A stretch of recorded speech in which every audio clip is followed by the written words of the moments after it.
So here we are in the XJ40. A little bit unexpected, but there's method in the madness.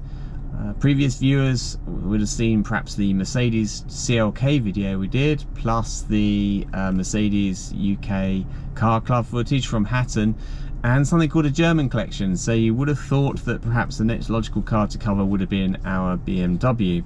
Not so. So this is the day before a classic car show.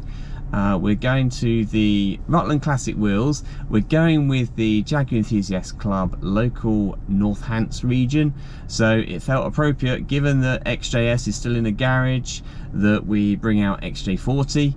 So today I've spent some time cleaning up the car in preparation, and since it's all nice and shiny, I thought, well, we might as well come out and try and get some footage at a nearby attraction.